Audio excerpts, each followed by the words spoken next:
এই কি অবস্থা ফিউচার ঢাবিয়ান অ্যাডমিশন সিকার সবাই? আপনাদের সাথে অনেকদিন দেখা সাক্ষাৎ হয় না, তাই না? তো এই অনেক দিনের ব্যবধানে আপনারা টুকটাক অনেকেই ডিসিশন নিতে শিখছেন, অনেকেই ডিসিশন নেওয়া শুরু করছেন। এতদিন যা নিছেন। আমি রিসেন্টলি কয়েকজনের সাথে কথা বললাম, কথা বলে দেখি যে মোটামুটি আপনারা ডিসিশন নিয়েই ফেলছেন যে আপনারা রিটার্ন পড়বেন। It's a good decision, but আমার একটু কথা ছিল, সেটা হলো আপনাদেরকে আমি প্রথম ক্লাসের দিকে একটু বলছিলাম যে এমসিকিউতে যদি আপনি মানে আমাদের সি ইউনিটের কথা আলাদা, সি ইউনিট বাদে বি ইউনিট ইউনিটের কথা আমি যাচ্ছি না, তর্কে যাচ্ছি না। আমি বলছি আমাদের সি ইউনিটে কমার্সে রিটেনের ব্যাপারটা একটু আলাদা। কেন আলাদা? বি ইউনিটে যেটা হয় রিটেনে ট্রান্সফরমেশন সেন্টেন্স আসে, ফিল ইন দ্য ব্ল্যাঙ্ক আসে, ইত্যাদি ইত্যাদি আসে। আমাদের সি ইউনিটের রিটেনে কিন্তু এগুলো আসে না। হ্যাঁ, সি ইউনিটের রিটেনের কোশ্চেন প্যাটার্নটা একটু আলাদা। হ্যাঁ, আপনাদের আমি প্রথম দিকে বলছিলাম এই জন্য যে এমসিকিউতে বেশি করে ফোকাস করতে, রিটেনের প্রিপারেশান পরে এমনিই হয়ে যাবে।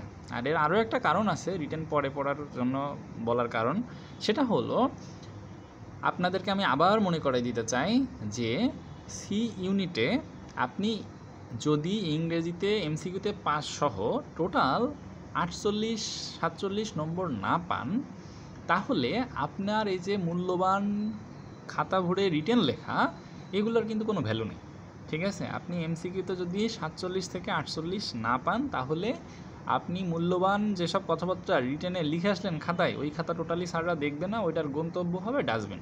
ঠিক আছে, তো কাট মার্কসে যদি আপনি এমসিকিউতে না টিকেন, তাহলে আপনার রিটেন খাতা দেখবে না। এইটা সবসময় পড়ার টেবিলে কাগজে লিখে রাখবেন যে আমি যদি এমসিকিউতে টোটালি 47 থেকে 48 অথবা 50, আমি আপনাদেরকে টার্গেট বলছিলাম 50 পাবেন, 50 যদি আপনারা না পান, তাহলে আপনাদের রিটেন পড়ার কোনো প্রয়োজনীয়তা আমি দেখি না। ঠিক আছে, ওটা কোনো কাজে লাগবে না। ঠিক আছে, তো চলেন আমরা একটু দেখি যে রিটেনে আসলে আসে কি কি। হ্যাঁ, আচ্ছা, তো রিটেনে যদি আমি বলি, রিটেনে আসে হলো সাবজেক্টিভে কি কি আসে? সাবজেক্টিভে 8 গুণ 3টা সাবজেক্ট, ম্যানেজমেন্ট, মার্কেটিং বা ফিনান্স এবং অ্যাকাউন্টিং। তাহলে 3 যে 24 নম্বর আসে, ঠিক আছে, 24 মার্কস যে আসে, এটা হইলো এইটার সাথে কি এমসিকিউ পড়লে এটার সাথে এনাফ না? এমসিকিউ পড়ার এই পড়াটা এক। ঠিক আছে, সো এটা আমি এমসিকিউতে কভার করে ফেলতে পারতেছি। ওকে, 2 নম্বরে কি কি আসে? 2 নম্বরে বাকি থাকে 40 থেকে থাকে হলো 16। তাহলে এই যে 16-র মধ্যে আসে হলো ট্রান্সলেশনে আসে হলো 4 আর 4 8 আসে। ঠিক আছে, মানে বাংলা থেকে ইংরেজিতে আসে 4 আর ইংরেজি থেকে বাংলায় আসে 4 সমান সমান 8 মার্কস। ঠিক আছে, 8 মার্কস আসে। আচ্ছা, 3 নম্বরে হলো কারেকশান আসে, বাংলায় একটা ইংরেজিতে একটা। তো বাংলায় যদি, আচ্ছা ইংরেজিতে যদি কারেকশান বলি, কারেকশান এখানে হলো 4 মার্কস। ঠিক আছে, টোটাল আসে কত? এখানে 4 মার্কস। ঠিক আছে, আচ্ছা আর কি?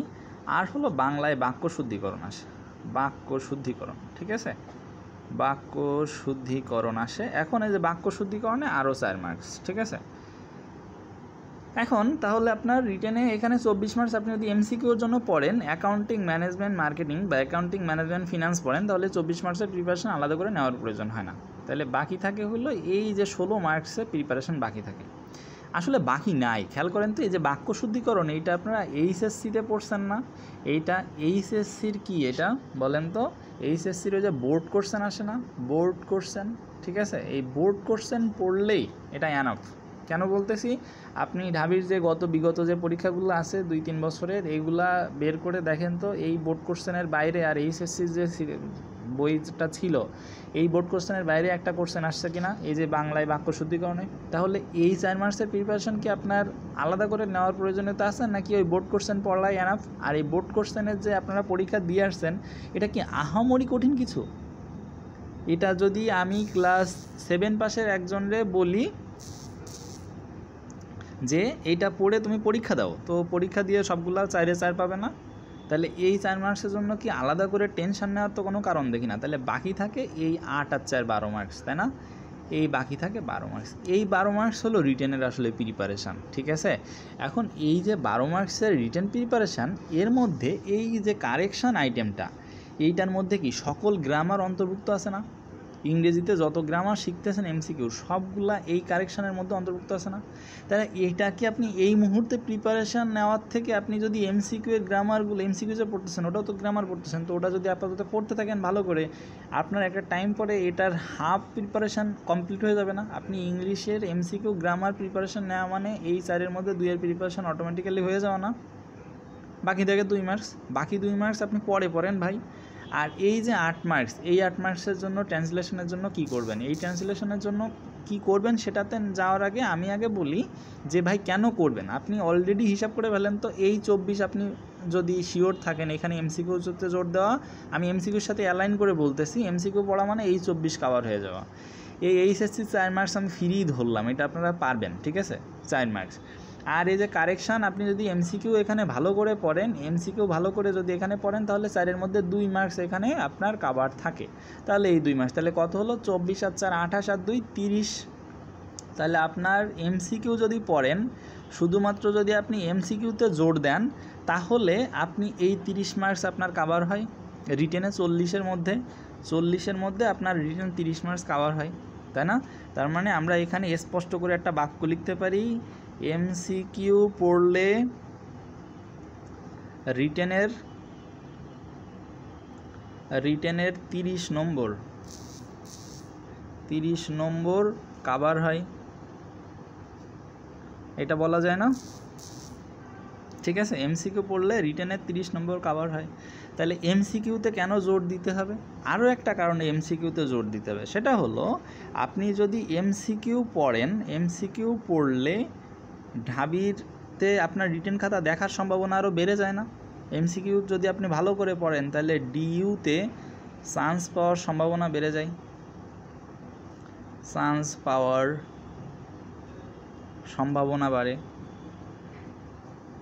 সম্ভাবনা বাড়ে, ঠিক আছে। আচ্ছা, আর কি হয়, আপনি এমসিকিউ পড়লে যদি ঢাবি মিস হয় তবে অন্য বিশ্ববিদ্যালয়ের প্রিপারেশন কমপ্লিট থাকে, বা অন্য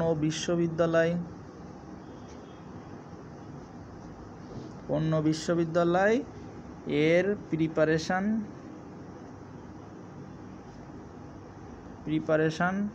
কমপ্লিট হয়ে যায়,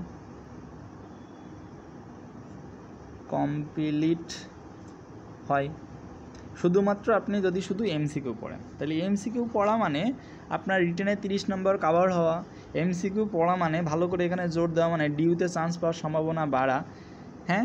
আর এমসিকিউ যদি আপনি পড়েন, যদি আপনার ঢাবি মিসও হয় তাহলেও আপনি অন্য বিশ্ববিদ্যালয়ে প্রিপারেশন কমপ্লিট হবেন। কিন্তু আপনি যদি এটা না করে শুধু রিটেন করেন, ঠিক আছে, রিটেন করেন, তাহলে রিটেন পড়লে কি হবে, আপনি ডিইউ ছাড়া অন্য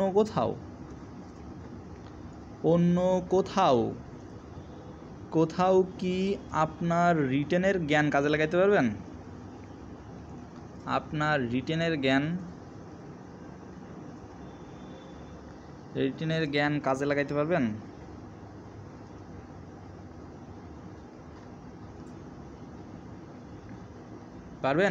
উত্তর বলেন।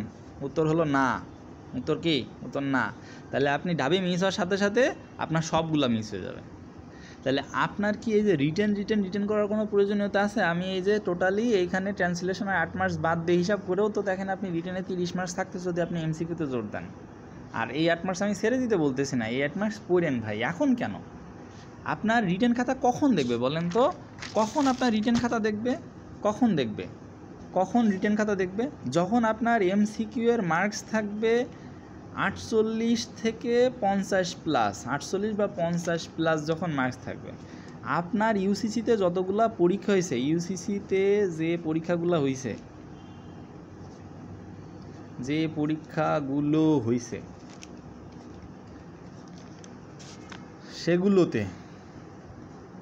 সেগুলোর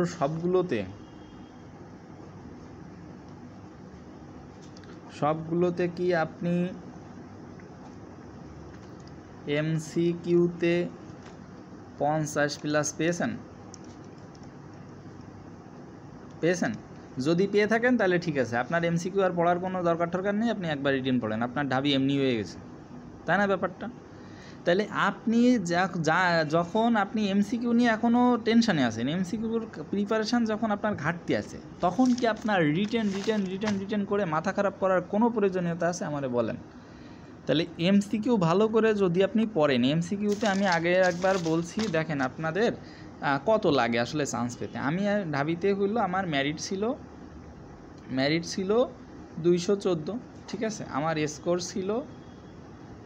ছিল 75, ঠিক আছে, 100-তে, আর 120-এ ছিল হলো কত জানি হিসাব করলাম এখানে, আমার ছিল 93.20 ছিল, ঠিক আছে, টোটাল হলো 93.20 ছিল 120-এ।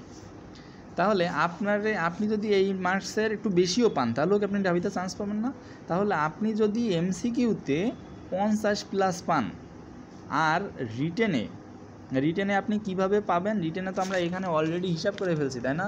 রিটেনে যে আপনি এমসিকিউ পড়লে 30 নাম্বার এমনিতে কাভার হয়ে যায়, তাহলে এই হলো 30, ঠিক আছে, আপনি এমসিকিউ পড়লে রিটেন কাভার হলো 30, তাহলে 50 আর 30 আপনার 80, আর আপনার জিপিএ 20, 100, যার 120 নাই 19 না থাকলে যার দুটাতেই 4 আছে সে 18, তাই না? তাইলেও তো আপনি 97-98 পাচ্ছেন। আরে ভাই আমারে কয় 120-এর মধ্যে তুই 100 পেয়ে ঢাবিতে চান্স পাবি না?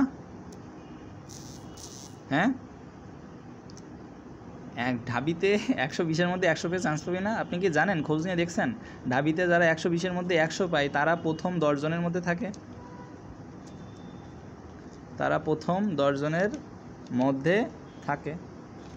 যারা 100 পায়। তাহলে আপনার এখানে 100 আছে, তাহলে আপনি প্রথম 10 জনের মধ্যে থাকার একটা সুযোগ আছে। আপনি তা না করে আপনি কী করতেছেন, এমসিকিউতে এই যে 50 নাম্বার পাওয়া কিন্তু মোটেও ইজি না, ইটস নট ইজি, ঠিক আছে, ইটস নট ইজি।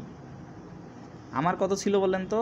আমার ছিল 52.5, ঠিক আছে, 52.50 ছিল 60-এ। কেন ইমাজিন কি ইফোর্টটা দিছি, হ্যাঁ। আর আমার ওখানে ছিল রিটেনে ছিল আমার 22.50, ঠিক আছে, আর আমার ওখানে ইয়েতে ছিল জিপিএতে ছিল হলো 18.20, ঠিক আছে, 18 না 19, কত 19 ছিল না 18.20 ছিল, হ্যাঁ 18.20 ছিল, ঠিক আছে, 18 না 19.20, সরি ভুল হচ্ছে, 19.20। তার মানে আমার হলো এখানে কত বললাম,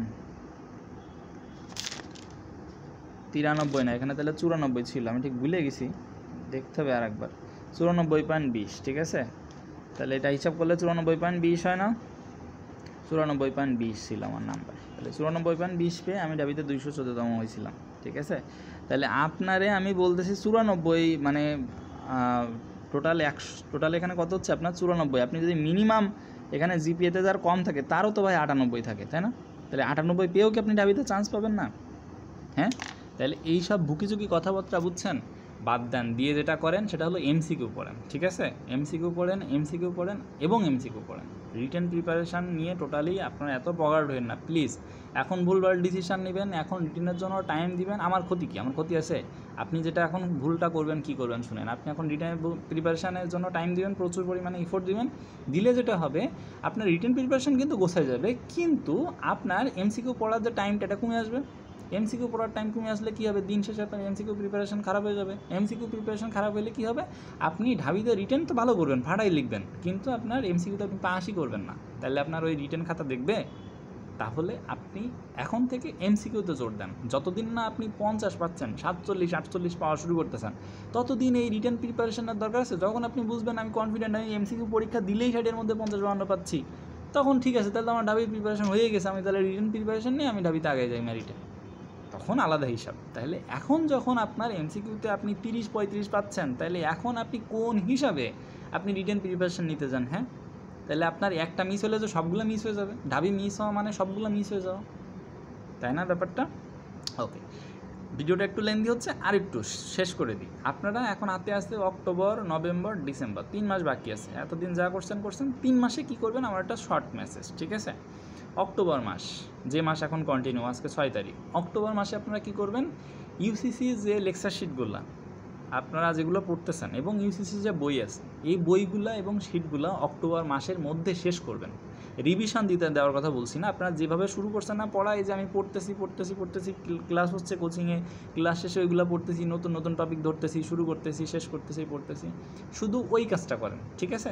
তাহলে এই কাজটা শেষ করবেন অক্টোবরের মধ্যে। ইউসিসির যে কটা বই আছে ইনক্লুডিং সাপ্লিমেন্ট, এই বইগুলা এবং শিটগুলা, হ্যাঁ, যেগুলো ক্লাস শেষ হবে অক্টোবরের মধ্যে, কয়েকটা ক্লাস তো শেষ হবে না, তো যেগুলো শেষ হবে না ওগুলা শুধু লেকচার শিট বাকি থাকুক, কিন্তু ওইগুলার যে টপিক বইতে তো আছে, আপনি বইতে পড়ে ফেলেন, অর্থাৎ ছাড়ের আগে পড়ে ফেলেন। কিছু ক্লাস আছে যেগুলো নভেম্বরে হবে ইউসিসির, কিছু কিছু ক্লাস ধরে না মার্কেটিংয়ের 2টা ক্লাস নভেম্বরে হবে, অ্যাকাউন্টিংয়ের 3টা ক্লাস নভেম্বরে হবে, এমন হবে। তাহলে ওগুলো হিসাব বাদ, ওগুলো আপনি বইয়ের থেকে পড়ে নেন, আপনার কাছে বই দিছে না ইউসিসির, সেই বইয়ের থেকে পড়ে নেন। তাহলে ইউসিসির বই 2টা জিনিস, ইউসিসির বই, ইউসিসির শিট যদি বাকি থাকে ক্লাস ওটা বাদ, ইউসিসির বই মিলায় মিশিয়ে অক্টোবরের মধ্যে যা পড়ার পড়ে ফেলবেন। অক্টোবরের পরে নতুন কোনো টপিক ধরা যাবে না। কেন? নভেম্বর মাস পুরোটা আপনি 3বার রিভিশন দিবেন নভেম্বর মাসে। কয়বার রিভিশন দিবেন? এই যা যা পড়ছেন এই সেপ্টেম্বর আর অক্টোবর মাস 2 মাসে যা যা পড়ছেন, নভেম্বর মাস পুরোটা রিভিশন দিবেন। যা পড়ছেন তার থেকে রিভিশন দেওয়াটা খুব গুরুত্বপূর্ণ। এলোমেলো পড়াশুনো করার থেকে গোছানো পড়াটা খুব জরুরি, বুঝতে পারছেন? এলোমেলো পড়াশুনো না করে আপনি যদি গোছানো পড়া পড়েন, আপনি যা যা পড়ছেন ওটা যদি আপনার ধারালো অস্ত্র থাকে, হ্যাঁ, ওটা যদি খুব স্ট্রং থাকে, আমি যা যা পড়ছি সেপ্টেম্বর অক্টোবরে আমি এতটুকু পড়ছি, কিন্তু এতটুকু যদি আমার গোছানো থাকে, ওর মধ্যে যা আসবে আমি পারবো, এটাই দরকার। আপনি অনেক কিছু পড়ছেন সেপ্টেম্বর অক্টোবর মাসে, হ্যাঁ, নভেম্বরেও অনেক কিছু পড়ছেন, ডিসেম্বরেও অনেক কিছু পড়ছেন, পরীক্ষার হলে যাওয়ার আগেও অনেক কিছু পড়ছেন, পরীক্ষার হলে এটা কিসের মধ্যে ছিল, ওটা কিসের মধ্যে ছিল, কিছুই মনে করতে পারলেন না। লাভ কি আপনার এখানে? কি জানেন তো কেন এত বেশি আমি রিভিশন দেওয়ার কথা বলছি? নেগেটিভ মার্কিং আছে, কিন্তু আপনি যদি কোনো ব্যাপারে কনফিউশন থাকেন মনের মধ্যে বিন্দুমাত্র, ওই এমসিকিউ দাগানো মানে ভুল হওয়া, মানে নেগেটিভ মার্কিং খাওয়া। মনের মধ্যে কোনো এমসিকিউ নিয়ে কোনো প্রকার সন্দেহ থাকা মানেই মাইনাস মার্কিং খাওয়া। কোনো দরকার আছে? তাহলে যেটুকু পড়বেন কনফিডেন্টলি পড়বেন। কেন? কারণ এখানে নেগেটিভ মার্কিং আছে, আপনাকে কোনো অবস্থাতেই নেগেটিভ মার্কিংয়ে যেতে দেওয়া যাবে না, ঠিক আছে? তাহলে আপনার কী করতে হবে? যেটুকু পড়লেন সেপ্টেম্বর আর অক্টোবর মাসে, নভেম্বর পুরোটা 3বার রিভিশন দিবেন, ঠিক আছে? প্রথম রিভিশন দিতে 15 দিন লাগবে, তারপরেরটা 1 সপ্তাহ লাগবে, তারপরেরটাও 1 সপ্তাহ লাগবে। তাহলে এইভাবে মানে পরেরটা 8 দিন, পরেরটা 7 দিন, এইভাবে 3বার রিভিশন দিবেন পুরো নভেম্বর মাস। ডিসেম্বর মাসে কী করবেন? ডিসেম্বর মাসে, আচ্ছা নভেম্বর মাসে আরেকটু কাজ করবেন। নভেম্বর মাসে এই যখন রিভিশন দিবেন, রিভিশন কিসে কিসে দিবেন? রিভিশন দিবেন হলো ইউসিসির শিটগুলো থাকবে, সেই শিটগুলো আবার রিভিশন দিবেন, এবং ওর সাথে সাথে আরও কিছু বই পড়া উচিত আমি মনে করি। যেমন ইংলিশের জন্য মাস্টার্স বা কম্পিটিটিভ এক্সাম, এই বইটা পড়া উচিত, হ্যাঁ। বাংলার জন্য হলো বাংলা বিচিত্রা, অথবা হলো অভিযাত্রীটা খুব রিসেন্ট টাইমে ভাইরাল একটা বই, এটা পড়া উচিত, হ্যাঁ। তো এর সাথে সাথে বাংলা ইংলিশের জন্য, হ্যাঁ, অ্যাকাউন্টিংয়ের জন্য র্যাপস নামে একটা বই আছে প্যারাগনের, ওইটা চাইলে পড়া উচিত। অথবা হিসাব বিচিত্রা বইটাও খারাপ না, ওখানেও প্রচুর প্র্যাকটিস আছে, হ্যাঁ। এইটা রিভিশনের সময় ওইটার মধ্যে নভেম্বর মাসে এইগুলো পড়ে ফেলবেন। নতুন আসলে কিছু না, ওই বইতেও যা আছে এই ইউসিসিটা আপনি তাই পড়ছেন, মানে ভাইবেন না যে নভেম্বরে আপনার নতুন কিছু পড়তে বলছি, ওই যে অভিযাত্রী, মাস্টার্স বা র্যাপস বই থেকে বা হিসাব বিচিত্রা থেকে, এইগুলাতেও যা আছে আপনি অলরেডি সেপ্টেম্বর অক্টোবর মাস ধরে ওইগুলাই পড়ছেন। নভেম্বরে শুধু প্র্যাকটিস আর প্র্যাকটিস হবে। ডিসেম্বর মাসে কী করবেন? ডিসেম্বর মাসে আপনি শুধু মডেল টেস্ট দিবেন, শুধুমাত্র মডেল টেস্ট দেবেন, আর কিচ্ছু না। বাজার থেকে 1-2টা মডেল টেস্ট বই কিনবেন, অনলাইনে অনেক কোর্স পাবেন মডেল টেস্ট দেওয়ার, সেগুলো দিবেন। বাজারের মডেল টেস্ট বই, বাসায় অনলাইনে মডেল টেস্ট কোর্স, ইউসিসির যে মডেল টেস্ট থাকবে সেগুলো দিবেন। এই মডেল টেস্টের উপর মডেল টেস্ট দিবেন। আমি ছোট্ট একটা গল্প দিয়ে শেষ করি। আমি রাজশাহীতে 12তম হয়েছিলাম, অনলি 12। এখন এই 12তম হওয়ার পিছনের গল্পটা কী? 12তম হওয়ার পিছনে আমি রাজশাহীর জন্য কি অতিরিক্ত পড়াশোনা করছি? মোটেও না। আমি কি করছি? আমি রাজশাহীর জন্য তখন আমি বুঝতে পারছিলাম না, আমি আসলে তখন খুব একটা টেনশনের মধ্যে ছিলাম, এখন কি করা উচিত, ঢাবি না রাবি, রাবি না ঢাবি, একটা নিতে গেলে একটা ছেড়ে যাবে। তখন কি করলাম, ওই সময় একটা কথা প্রচলিত ছিল, সবাই বলতো আমার কোচিংয়ে যে রাবিতে কোশ্চেন ব্যাংক পড়া মানে 65% কোশ্চেন কমন আসা। এখন যেমন ঢাবির যে সিচুয়েশন এখন হয়েছে, তো কোশ্চেন ব্যাংক কিনে ফেললাম, কোশ্চেন ব্যাংক পড়লাম, পড়ে ভাবতেছি আর কি করি, হ্যাঁ। তো আমার হাতে সময় আছে সপ্তাহখানিক। তো আমি একদিন ফেসবুকে ঘুরতে একটা মডেল টেস্ট পাইলাম, শুধু রাবি স্পেশালিস্ট একটা মডেল টেস্ট পাইলাম, ওখানে 30টা মডেল টেস্ট ছিল, এবং আমার ওটা খুব প্রয়োজন ছিল এই মুহূর্তে। তো আমি মডেল টেস্টটার দাম ছিল মাত্র 50 টাকা, একটা চটি বই, 30টা মডেল টেস্ট। ওটায় প্রচুর ভুল ছিল, ঠিক আছে, মানে প্রচুর ভুল অ্যান্সার দেওয়া ছিল, বাট ও আমার খুব কাজে লাগছে। ভুল অ্যান্সার দেওয়া ছিল বলেই আমি ধরতে পারছি। যখন পড়তে গেছি তখন দেখি যে আরে এটা তো ভুল, ওটা তো ভুল। এখন এগুলো করে প্রমাণ করতে আমার খুব ভালোই লাগছিলো ওই সময়। বইতে প্রচুর ভুল ছিল বলেই হয়তো দাম টাম কম ছিল, মাত্র 50 টাকা ছিল। বাই দ্য ওয়ে, গল্পটা মজার। বইটার দাম ছিল 50 টাকা, আমি হোম ডেলিভারি নিয়েছিলাম ওই বইটা। তো আমার হোম ডেলিভারি দিতে চার্জ নিয়েছিল 100 টাকা, ঠিক আছে। তো 50 টাকার বই আমি 150 টাকা দিয়ে কিনছিলাম, বইটা 50 টাকা দাম, আর ওই হোম ডেলিভারি 100 টাকা। তো এই 150 টাকা দিয়ে বইটা কিনছিলাম। কেনার পরে ওই যে বললাম ওতেও প্রচুর ভুল ছিল, মানে প্রচুর ভুল ছিল, এবং আমি প্রচুর ভুলগুলো সমাধান করছিলাম, ঠিক আছে। তো ওইটা করতে করতে আমার মাথায় এই যে এক্সাম এক্সপার্টের আইডিয়াটা আসা, বা ওইটা করার কারণে আমি সবগুলো 30টা মডেল টেস্ট দিতে পারি না। আমি মনে হয় পরীক্ষার আগের দিন পর্যন্ত মডেল টেস্ট দিয়েছি। আমি 25টা মডেল টেস্ট দিয়েছিলাম সম্ভবত, আমার যতদূর মনে আছে 25টা মডেল টেস্ট দিয়েছিলাম। এখন 25টা মডেল টেস্ট দেওয়ার পরে আমি যেদিন পরীক্ষার হলে গেছি, বিশ্বাস করেন ভাই, আমি যখন পরীক্ষা দিতে বসছি রাজশাহীতে, আমার মনেই হয় না আমি পরীক্ষা দিতে আসছি। আমার মনে হয়েছে আমি যে বাসায় যে মডেল টেস্টগুলো দিছি, আমি সে মডেল টেস্ট দিচ্ছি, ঠিক আছে। ট্রুলি স্পিকিং, আমার হাফ টাইমের মধ্যে, হাফ টাইম পরীক্ষায় কত টাইম ছিল, 100টা কোশ্চেনের জন্য মনে হয় 1 ঘন্টা টাইম ছিল, আমার 35 মিনিট মতো টাইম লাগছিল। 35 মিনিট পরে আমার পরীক্ষা শেষ। কী হয়েছে ঘটনাটা একটু বলি। আমি 1 থেকে দাগানো শুরু করছি, 1 থেকে দাগতে আমি 96 নাম্বারে চলে আসছি। আমি তখন একটা বেগরে আছি, হ্যাঁ, বাসায় যেমন কোনো কোশ্চেন ছাড়ি না দাগছি, ওরকম কোশ্চেন পড়ছি অ্যান্সার দাগছি, করছি অ্যান্সার দাগছি, হ্যাঁ, আমার হয়েছে।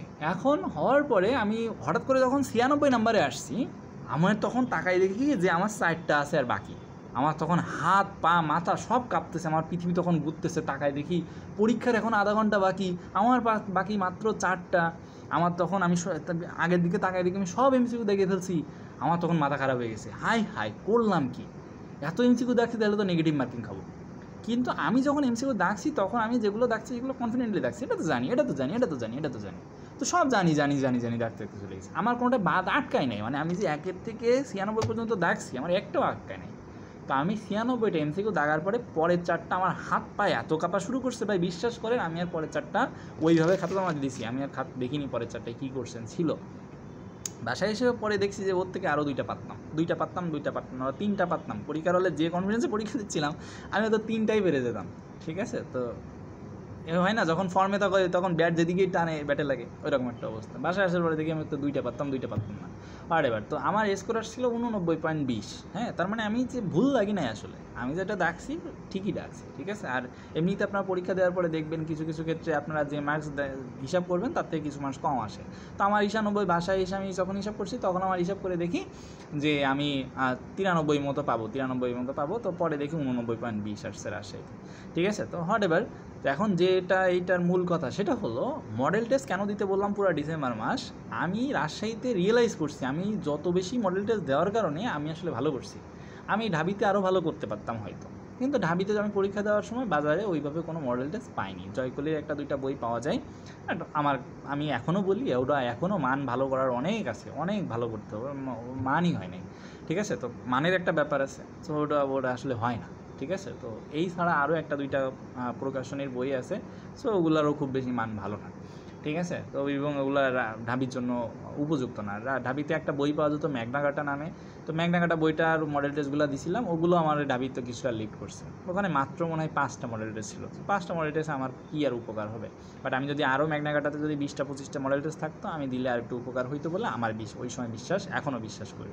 তো ওই সময় ওইভাবে ভালো বই পাইনি, এখনও ম্যাগনাকাটা বইটা এখন আর পাওয়া যায় না। ওই ভাই এখন বিদেশ চলে গেছে, আমার ঢাবির ভাই ছিল, ম্যানেজমেন্টের ভাই ছিল, তো উনি চলে গেছে বিদেশ, হট এবার। তো ওই বইটা এখন পাওয়া যায় না। ওই যে রাজশাহীর যে বইটার কথা বললাম, ওই বইটাও এখন আর পাওয়া যায় না, ঠিক আছে। অনেক বই ওই সময় আসছিল, চলে গেছে বাজারের থেকে, মার্কেট আউট হয়ে গেছে, আর পাওয়া যায় না, ঠিক আছে। তো যেই কথাটা সেটা হলো অক্টোবর, নভেম্বর, ডিসেম্বর। অক্টোবর মাসে আপনার করণীয় কি, আপনার ইউসি শিট, লেকচার শিট, বই পড়ে ফেলা। নভেম্বর মাসে করণীয় হলো আপনার রিভিশন দেওয়া 3বার, কমপক্ষে 3বার রিভিশন দেওয়া। ডিসেম্বর মাস পুরোটা মডেল টেস্ট দেবেন। এই দেওয়ার পরে আপনি পরীক্ষা দেন, ঠিক আছে। রিটেন প্রিপারেশান নিয়ে বগাল হওয়ার কিছু নেই, ফাঁকে ওই যে পরীক্ষাগুলো দিচ্ছেন, দ্যাটস এনাফ, ঠিক আছে। আর ওই যে বললাম টুকটাক অল্প স্বল্প একটু পড়েন। ঢাবিতে পরীক্ষার আগে পরীক্ষার আগের 1 সপ্তাহ একটু মনোযোগ দিয়ে ঢাবির কোশ্চেন ব্যাংক আর রিটেনটা একটু পড়েন।